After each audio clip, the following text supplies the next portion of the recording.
Hi, this is State Representative Jay Neal reporting from your state capitol. I wanted to talk with you a little bit about the budget that we passed today. We had that on the House floor today, and it was a very difficult process, as you can imagine, over the last couple months looking at this 2010 budget. We actually had a revenue reduction of $3.1 billion that we were having to deal with. And anytime you're making significant cuts in a budget, that's a very difficult process indeed. We were able to recognize about $1.4 billion in funding from the federal stimulus package. And these are funds that we're not going to have to be tied to in future spending as we go down the road. That softened the impact, softened the blow somewhat on our cuts. But I wanted to share with you a few things that we were able to do in the House in restoring some funding that the governor had originally proposed not funding in this 2010 budget. First, I want to talk to you a little bit about senior funding. There were several areas of cuts that we were able to restore. We were able to restore Alzheimer's funding. We were able to restore senior centers. We were able to restore about $1 million for Meals on Wheels, which is an important program that we were able to do some work on. We were also able to do some things in health care. We were able to restore funding for community health centers. We were able to restore funding for Medicaid payments for providers. The original proposal, providers were going to be cut considerably, and we were able to restore that funding for our hospitals and providers of Medicaid.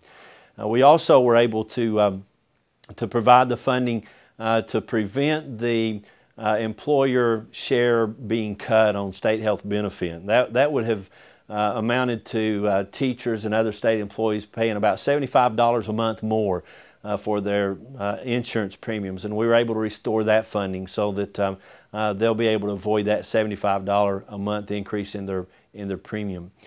We focused a great deal of attention on the budget. As a matter of fact, about 46.17% of this budget is K through 12.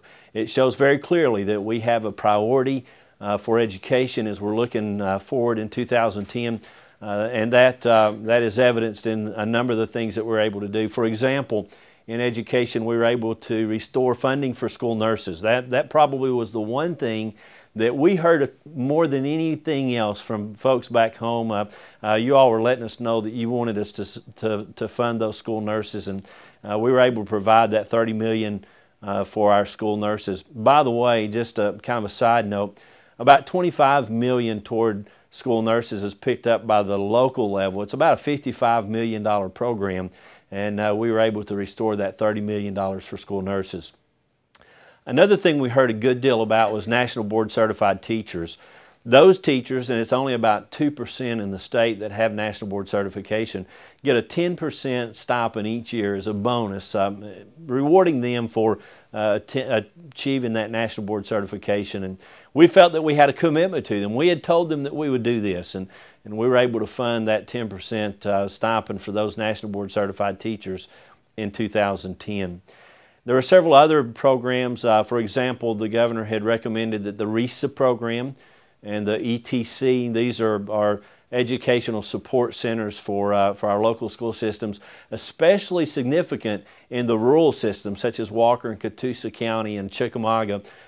These systems really utilize these two programs, and the governor had recommended that the funding for these programs be rolled into the QBE, and we just weren't sure what that would do to the programs. We wanted to make sure that those were protected, so we are funding the RESA and the ETC programs 97%. We had to take a 3% cut, but we are coming up with 97% of the funding for those programs.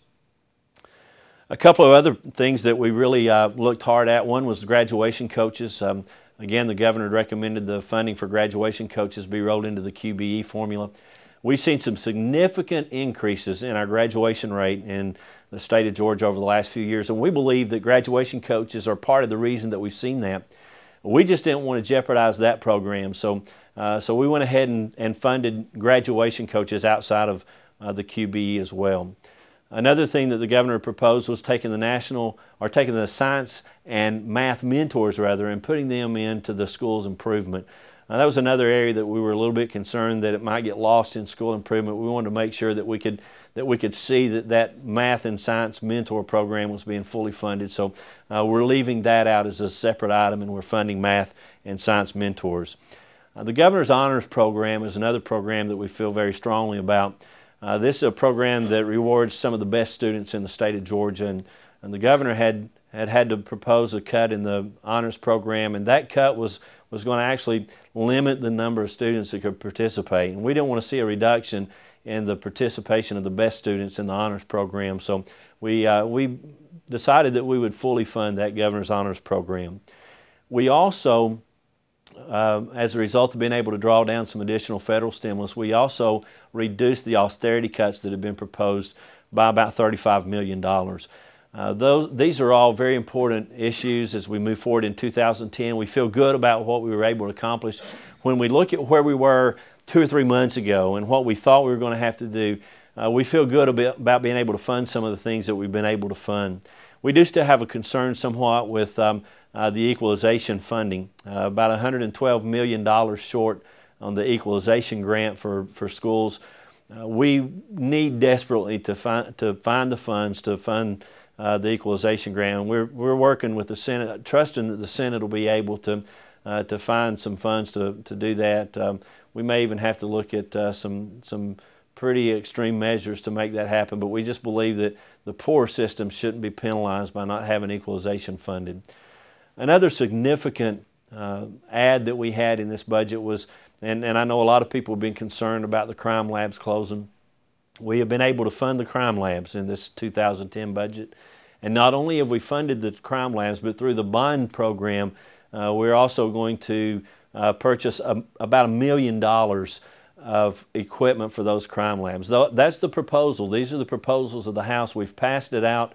It's going to the Senate, and I know the Senate will work hard on it as well. I look forward to getting together with the Senate and conference committee and seeing, hopefully within just the next couple of weeks, a budget on the House floor and the Senate floor where we've come together looking out for all Georgians. And that's one of the things that we're trying to do more than anything else, is looking out for you and your interest and making sure we pass a budget that meets your needs. I appreciate you spending a little bit of time with me again today. Excited about the budget that we've passed out and looking forward to making a few changes as we move forward to better meet those needs. But if you have any questions or concerns you'd like to talk with me about, don't hesitate to give me a call at the Capitol office, or you can send me an email. The number and the email address will be on the screen at the close of the message. Again, this is Jay Neal. Thank you for spending time with me. God bless you. I hope you have a great day.